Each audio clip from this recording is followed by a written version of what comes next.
দুপুরের বেলা এমন গরম থাকে ঠাডা ভাঙ্গার বুঝছে বেমালা টক খাইতে ভালো লাগে। এরপর যদি এরকম আমসা হয় হালে তো কোনো কথাই নাই। হাই আন্ট আসসালামু আলাইকুম মোর আপু ভাইওরা আমেরা হগল্লি কেমন আছেন?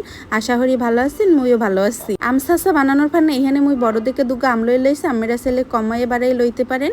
এরপর লইয়ে লইছি দুগা কাঁচা পাহা অর্ধেকে মরিচ। এরপর পাটা পুতার মধ্যে ঘ্যার ঘ্যার করে মনে করেন একটু সরিষা আর একটু কাঁচামরিচ লইয়ে লইছি।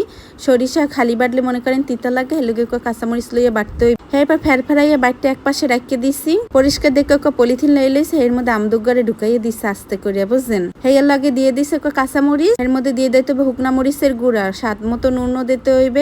এর মধ্যে দিয়ে দিতে হবে হলদির গুঁড়া, তারপর চিনি দেবেন। আমরা চাইলে এখানে টালামরিচের গুঁড়াও অ্যাড করতে পারেন। এরপর পাডার পুতার উপরে থুইয়া ইচ্ছা মতো ছেঁচবেন বুঝছেন। এইরকম পুতা দিয়ে টাহাই এককালে ভেঙ্গে চুরে লইতে হবে। মোরা এইডারে কই ছেঁচা বরিশাইলারা। এরপর ছেঁচা হয়ে গেলে এরকম একটা পাত্রের মধ্যে ঢালিয়ে লইবেন। এরপর খালি গপ গপ করে খাইবেন, কি যে মজা। মুই ছেঁচতে ছেঁচতে অর্ধেক খাই হেলাইছি বুঝছেন। এখনো বানাই না, শেষ মতো হয় নাই, দেখেন অর্ধেকও নাই। ভিডিওটা ভালো লাগলে অন্যজনের লাগে শেয়ার করবেন, অনুরোধ থাকবে। যাই হোক এরপর কাঁচাইয়া কোচাই এককালে পলিথিন দিয়ে সব বাইর করে লইছি। এর মধ্যে দিয়ে দিছি এই সরিষা বাটা আর কাঁচামরিচ, লাগে একটু পানিও দিতে হবে। দিয়ে সুন্দর মতো কসলাইয়া মাইকে এরপর পিরিজে লইয়া দিয়ে দেবেন একজন রে। কাঁচা আমের ছোলা খাইতেও কিন্তু বামালা ভাল লাগে, ছোলা খালে দাঁত আর টক হয় না বুঝছেন। মুই একলা বানাইছি, মুই একলাই খাইছি, বেবাককে চাইয়ে চাইয়ে দেখছি। আজকে এই পর্যন্ত, আল্লাহ।